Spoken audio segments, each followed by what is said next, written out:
Hello everyone, my name is Guillermo Salles and I will be presenting the answer to the problem number 1, the road to a US digital dollar.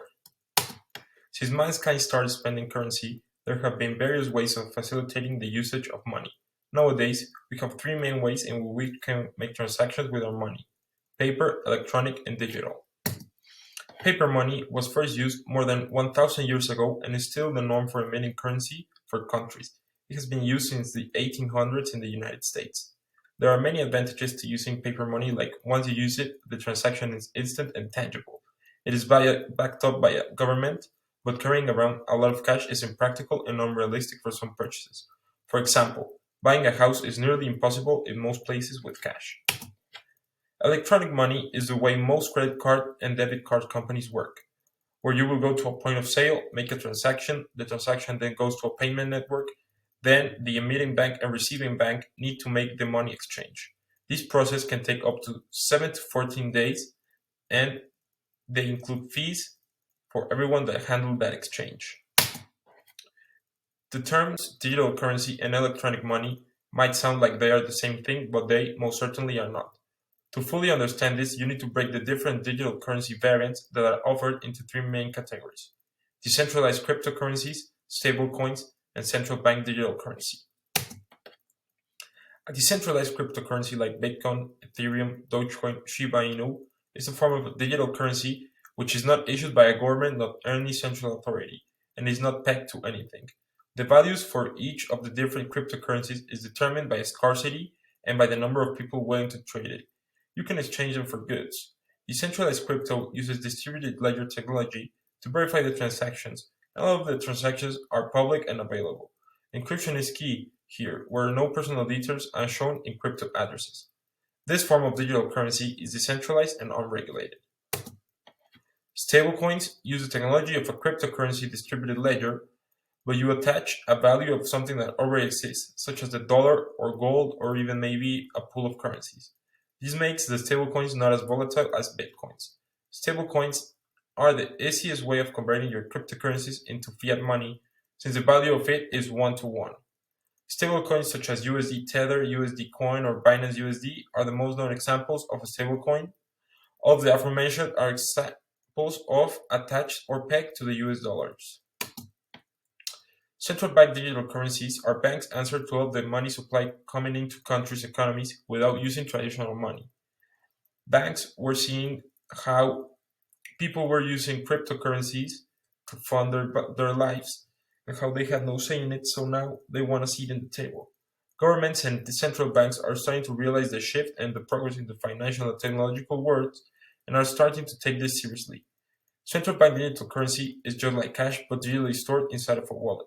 Many countries have started to put in place pilots for a CBDC. Even the Bahamas has already put out their very own CBDC. Central bank digital currency solves many of the problems that both traditional cash and electronic money come with. It is faster, cheaper, and more secure. Implementation in the US.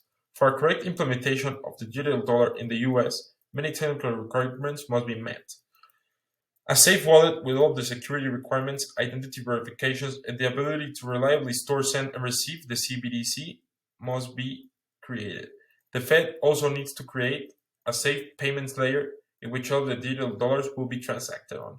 The Fed needs to create it and have control of their ledger, as well as taking care of the interoperability of the platform. The government then needs to find a way to make these wallets available for every United States citizen. This needs to show some personal information for security purposes, but the government should not be able to trade your money just like with cash. What does tokenizing the US dollar mean? Tokenizing the US dollar means that the Federal Reserve will be able to create an outline of specifications for a certain code to be considered and validated as a US dollar.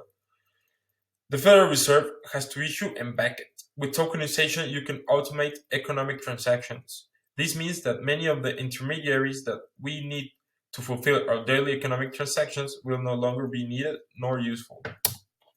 Which products and services will cease to exist? With the widespread adoption of a central bank digital currency or a United States digital dollar, many products and services will cease to exist. For example, if every United States citizen had their digital wallets and the government had a way to fund these, stimulus checks would not have to be mailed and waited for. You could potentially even get more money since the cost of getting that money to your wallet is far less than getting a check to everybody's door. Another sector that is in risk is the debit and credit card companies, since the services that they offer are slower, more expensive, and less reliable than the blockchain. What are the risks of not implementing the digital dollar in the near future? If the government fails to implement a digital dollar or implements one that is poorly executed, what will eventually happen is that the future will win. What I mean by this is that one form of digital currency, which is not a CBDC, will be the new norm for paying things, and the government will lose control and oversight in all of the money transactions happening around the country. What are the single points of failure for a potential implementation of a United States digital dollar? Since all of the central bank digital currencies are developed by different countries and their different governments and their different federal reserves, a huge problem that they could face is that if your type of CBDC is not compatible with that of other countries, well, your money would be useless. Another point in which CBDC could fail is if a country has too much control over it. What I mean by this is, for example, if your government gets angry with a company, like recently the US and Huawei, the US could program the money to be invalid with Huawei stores and Huawei products. Basically, be invalid with anything to do with that, the company that they have a problem with, and basically run them out of business. Another point where I can see the CBDC failings is if a country that is in a rush to get their own CBDC rushes their process and oversees certain standards, the coin could become vulnerable to hacking, hyperinflation, and many other risks that could arise with countries not correctly programming their CBDCs.